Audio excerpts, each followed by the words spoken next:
Okay, so we all know what this is, but chances are you might be using it incorrectly and you might be putting your body in damage. Based on the way that I see people use foam rollers in the gym, you might be using your foam roller a little bit too aggressively or a bit too uncontrolled. I know that this thing is a cylinder and it is called a roller, but we're going to talk about why we shouldn't really be rolling back and forth on it the whole time, and that this doesn't really do a hell of a lot in comparison to what we could actually get done with this awesome tool. Not just the roller today, I'm going to show you a few different other tools that we could be using instead, because not all of our bodies are shaped the same. So some people might enjoy a foam roller, others might use a tennis ball or a stick instead. So even if you feel like you're pretty experienced with a foam roller, I'm sure I'm going to be able to show you a few different tips and tricks, just ways to make your practice with the foam roller a little bit better. And if you're brand new, awesome. You've got so much fun stuff to learn about how to make your body feel even better. Cool. All right, stick around. Alrighty, first things first, I'm just going to show you what we probably shouldn't be doing with our foam rollers. So I see a lot of people coming on to that roller here and they're just throwing it straight into the low back, into this sort of sacrum area. And if you have any sort of issues with your lower back, you're experiencing a flare currently, I highly recommend you go nowhere near your low back with a foam roller. So I see a lot of people just like putting all that weight into the low back here, and it's just a recipe for disaster. So if there's anything going on with your low back, we want to start a lot further up the chain, and we want to try and affect the muscles there. So low back, don't go anywhere near it. The other thing that I see people doing, and it's what I mentioned in the intro, is they jump on and they're just going, wee, woo, foam rolling, so fun. And okay, I get it. Now that I'm doing it right now, it doesn't feel the worst. Kind of feels like someone is giving us a little bit of a back rub. But in terms of creating lasting change in the fascia along our spine, not really the best use of our time. Cool. Another thing, really don't recommend is a good idea, is to come onto the side here and is to just straight up try and beat through our IT band with the foam roller like this. And then you see people, oh my God, this is the worst thing that I've done all week. Oh, okay, so quick little anatomy. IT band, not the ITB band. The iliotibial band comes from glute, tensor fascia latae. They attach, they come together, and they create this huge, almost like solid sheet of fascia that supports basically our hips and keeps us upright. And okay, if your IT band, oh, nearly caught myself out, is tight and is painful, you might need to do some release around this area. But putting pressure straight on the IT band and just going ham and going up and back and up and back and up and back is only going to further inflame that area. So please don't roll your ITBs with a foam roller, because it's just so aggressive and intense. And then the last thing is, I don't actually have any in my house because I've got a little notice out the front of the house saying no spiky rollers allowed. I don't let them in the house because they're that bad.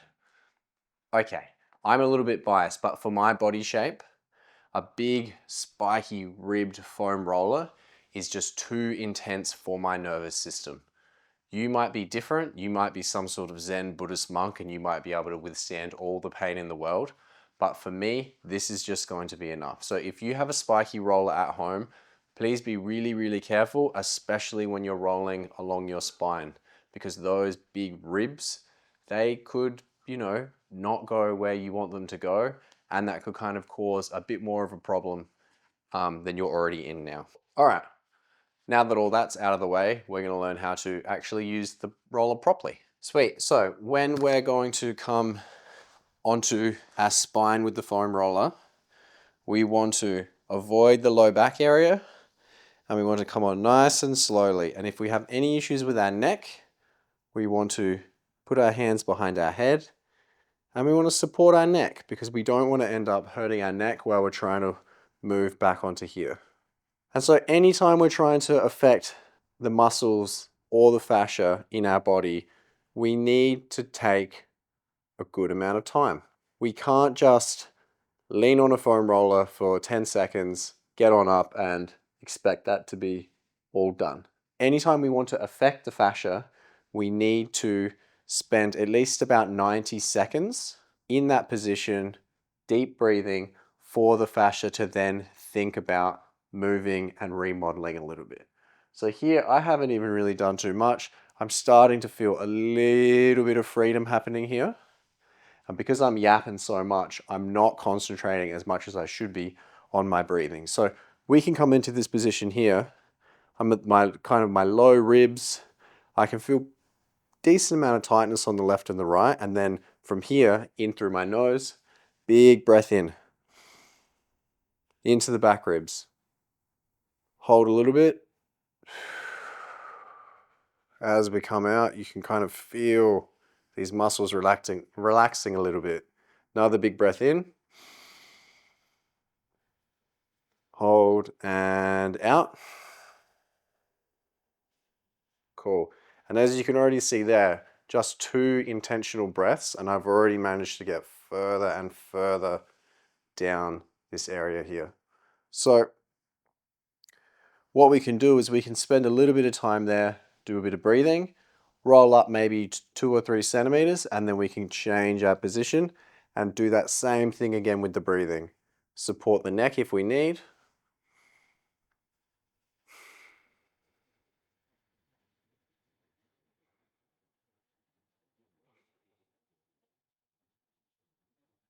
Awesome. And so you're going to find your body is going to be different to mine. You might have a different shape in your spine and you might even find this a really intense position to be in. And so sometimes I like to use my foam roller and I like to grab either a yoga bolster or maybe a few pillows if you don't have something like this as well. And you can lean onto the roller and then if you have it positioned close enough, you can lean your head back onto the bolster and you can relax your arms and then you can really make this a super nice, relaxing, restorative pose where you can just focus on taking a big deep breath in, send the breath into the back of the ribs here. So you're going to send it to where you can feel the roller pushing into your ribs, into the muscles there.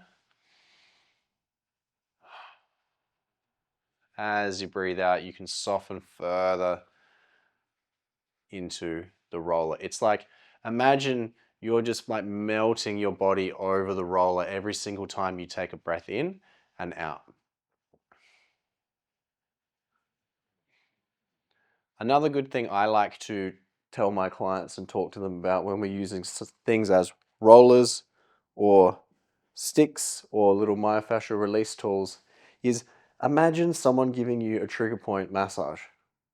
What would they do and how would they be doing it? They wouldn't just come in and just go up and back a few times and just be like, all right, all good, there's $100, see you later.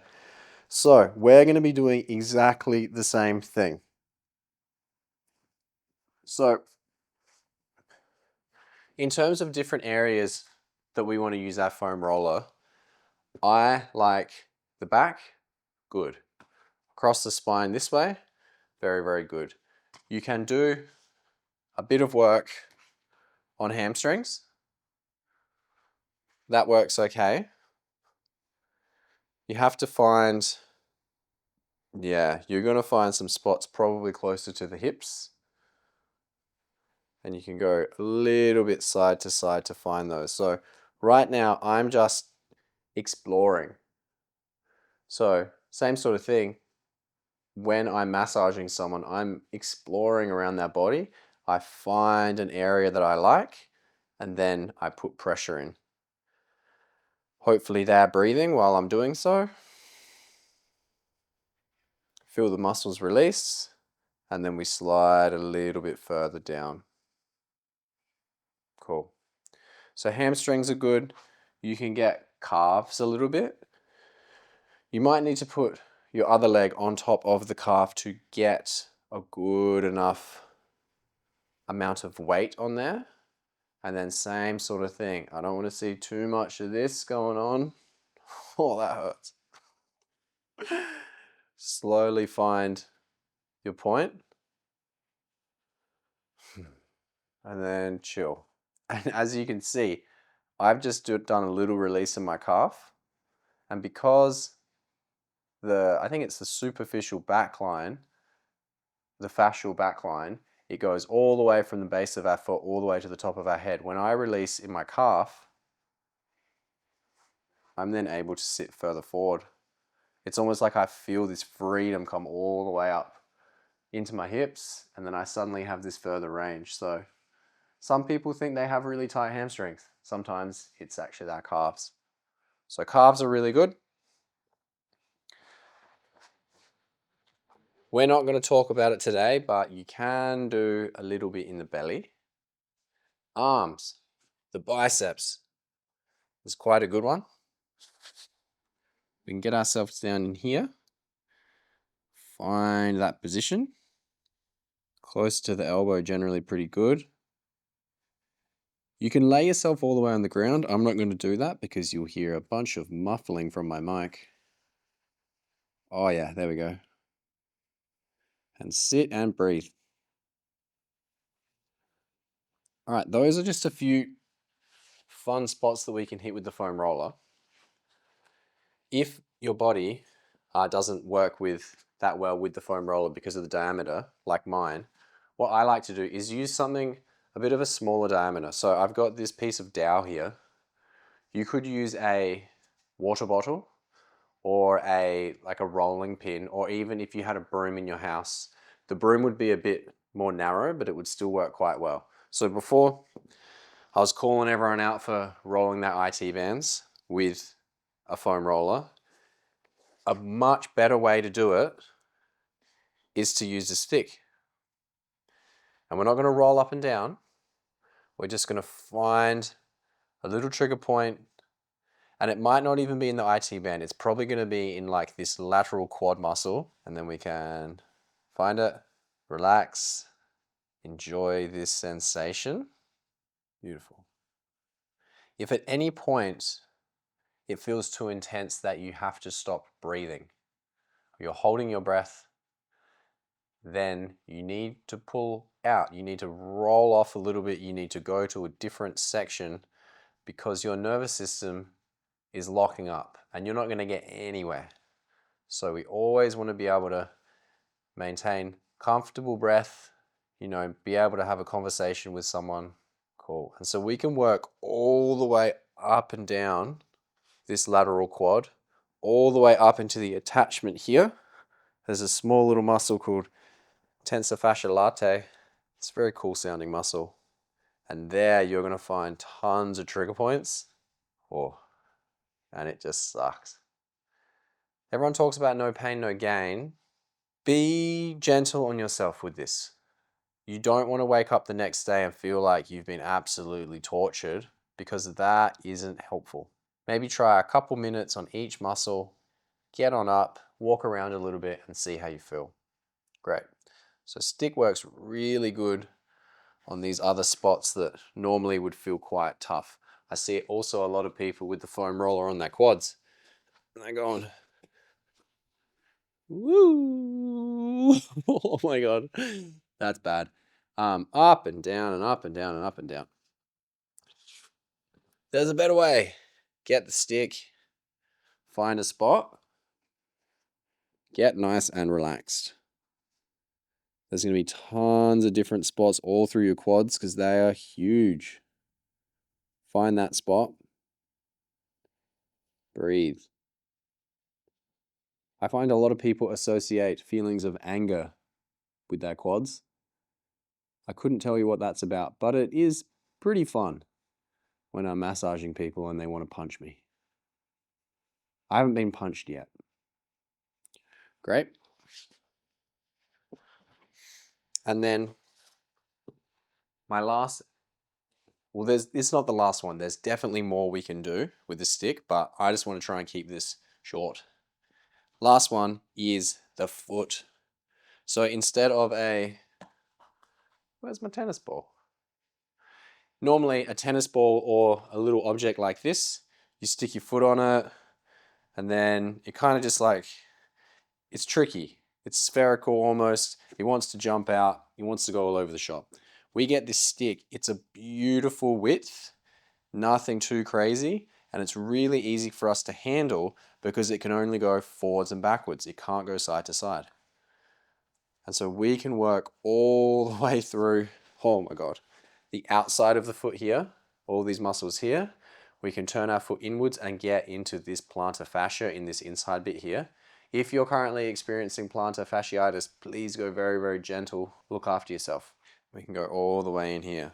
So if you get restless legs or you feel like there's just all this tension in your feet from standing all day, if you wear shoes that are a little bit too tight for you, you kick them off as soon as you get home, you always feel yourself massaging your feet, grab a broomstick and just stand on it. So I'm knelt down here so I can get in the video, but normally you could just stand like this. You don't have to hinge, and you push, find a little spot, hang out there and let the foot open up a bit.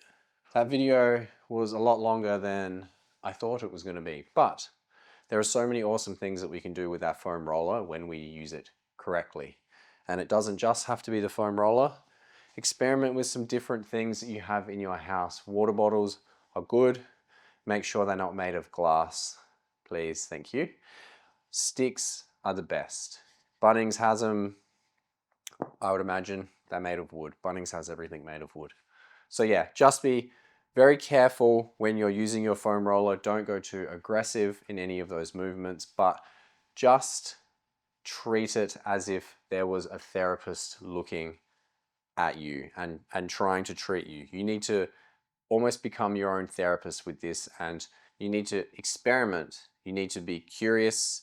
You need to be intentional with the way that you move with a foam roller or a device like this, because they can be really intense in a good way. So try a few of those techniques out. I love doing this sort of stuff just before I go to bed. Really helpful to downregulate our nervous system and get us ready to go to sleep.